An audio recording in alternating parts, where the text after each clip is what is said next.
Hi everyone, it's Tarrant. And Stella from the Dice Tower. Thanks for joining us. Today we'll be doing a playthrough of Etariya. This game is designed by Sky Huang and published by Mo Ideas Game Design. We are using a prototype copy here of the game, and so the rules and artwork may not be final.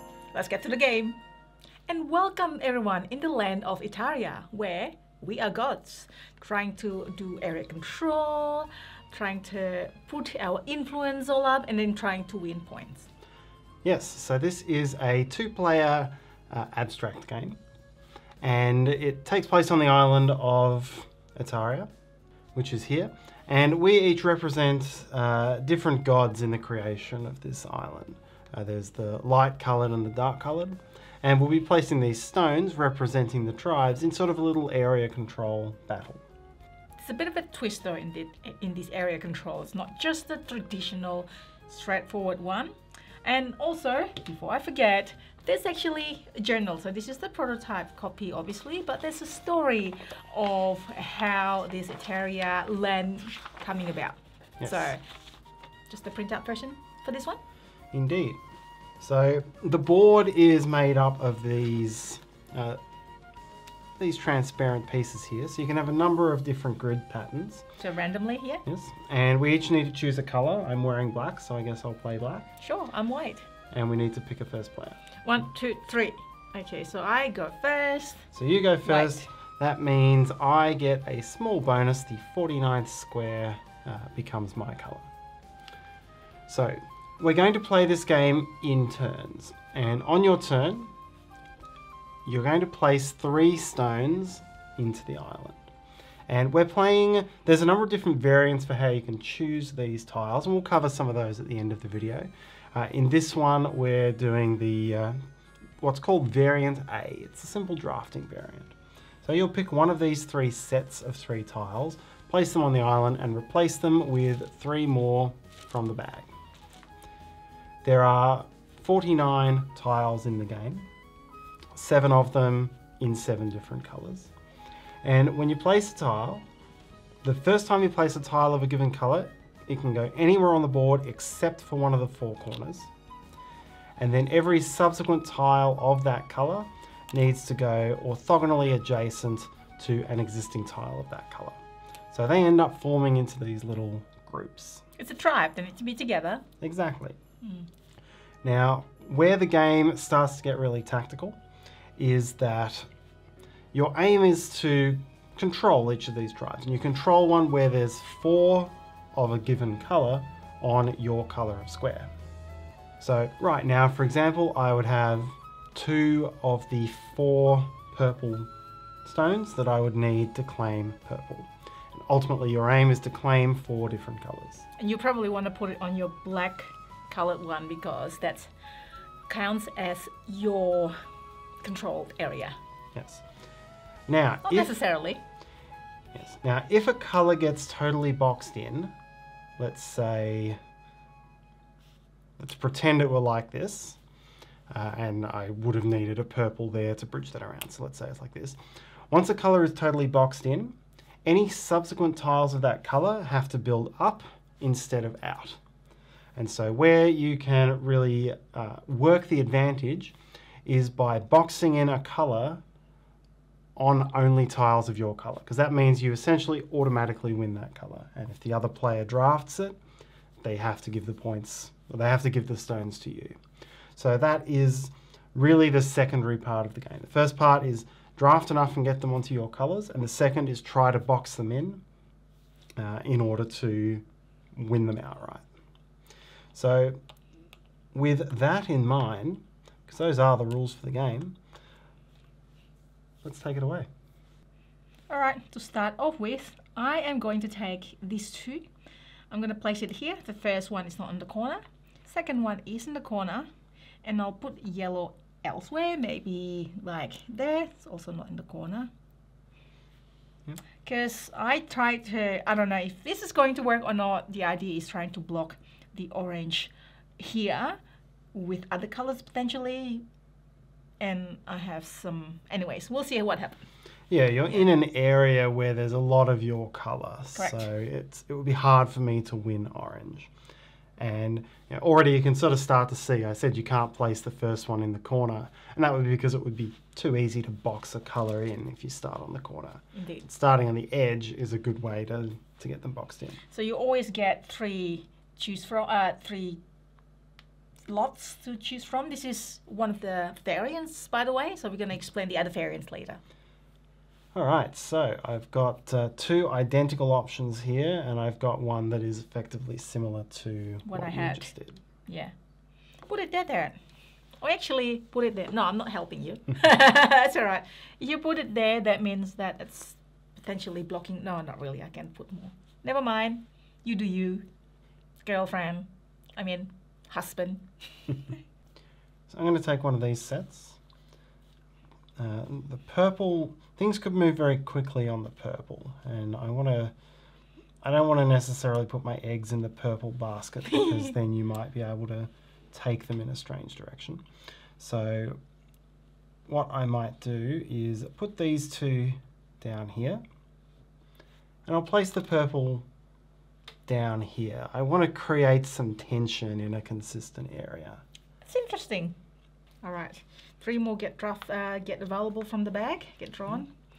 I would thought that you would probably place it here trying to block the grey, but you didn't, but that's okay. Yeah. And part of why I didn't is that if I block it off here, I can see that there's still one spot. There's only one grey out here on the board, so you can't expand grey to a different colour yet. I've got to put it here and then expand it over there.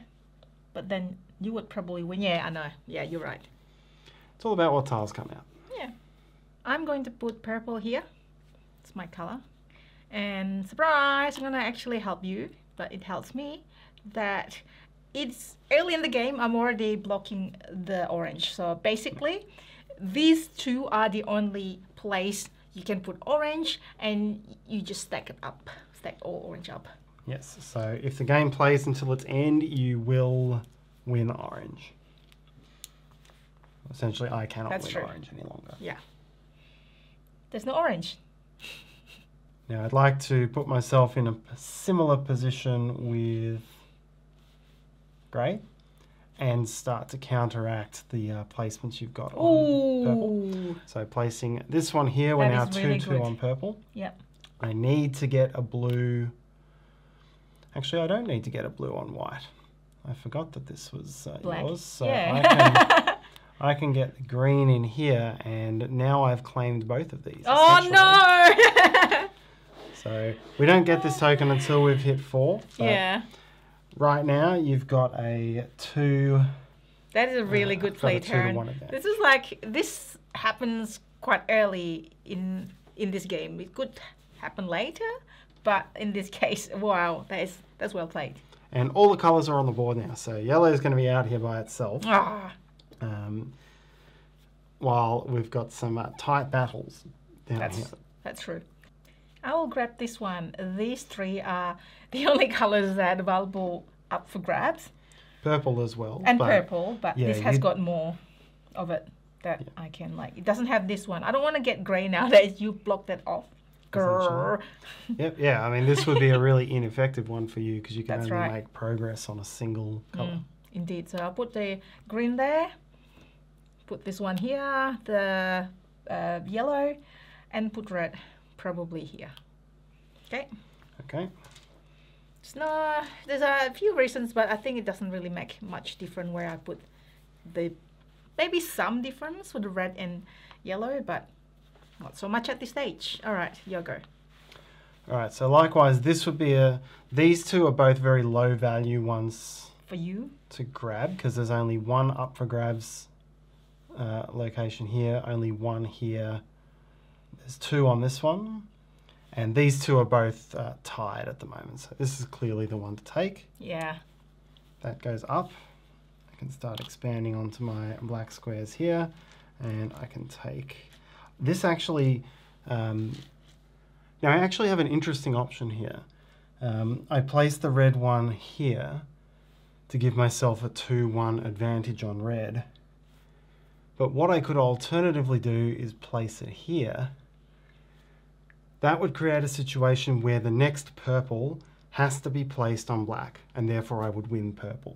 Oh, that's very interesting. That will give me, I still haven't officially won any of them, but this would mean that I could not lose on 3 colours, and then I would have to spend the rest of the game defending all the rest where I've got a deficit. I'm going to do it. I'm going to take that risk. All right, let's do this. So next 3. This is quite clear, and the other ones is basically contributing to Tarrant's empire, or tribe, I should say. So this just goes here. Now, this makes it there are 4 orange, so I win for orange. And then now, this one here has got, obviously, there's only one place that I can place it, which is this one. Only one favourable place. A favourable place, yeah. And then, but this scares me a little bit because it's all black. We'll see what happens.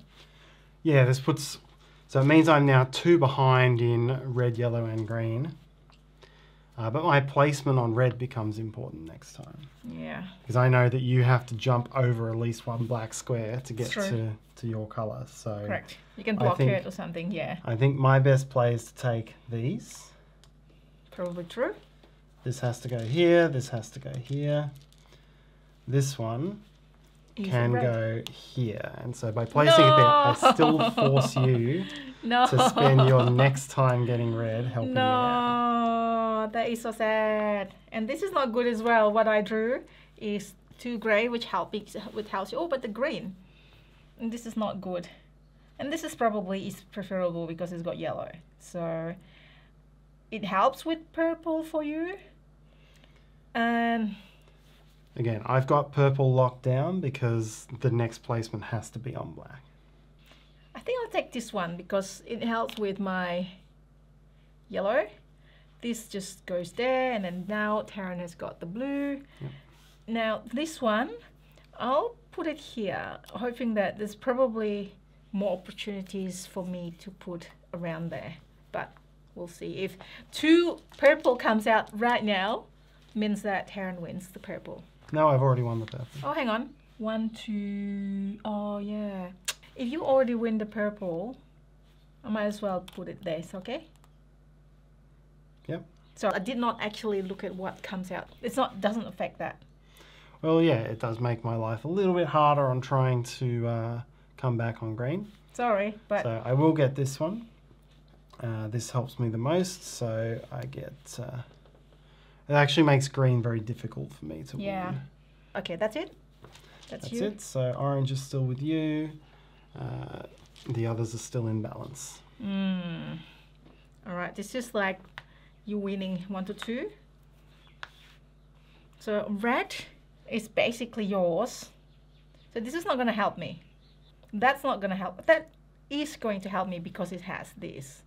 And I'm already losing on this. And these two, so these 2 are basically the same. I'm going to take this one because this gives you the 3rd, not the 4th. And you've already win blue, so it doesn't matter. And I'll put this one right here. Yes. So I probably shouldn't have placed this here. I should have put it here, slow you down a little bit on green. Oh, yeah. Sorry, Tarrant. All right. What will your next movement be? How many tiles are left in the bag is the other question. Be 1, 2, 3, 4, 5, 6, 7. 7 tiles. I think either way, I'm going to win one of those. It all comes down to red. I need to work out, am I going to... Because neither of us wants to be the next one to pick red. Yes. So the question is, do I pick it and hope that red stays in the bag and then comes out on the next one?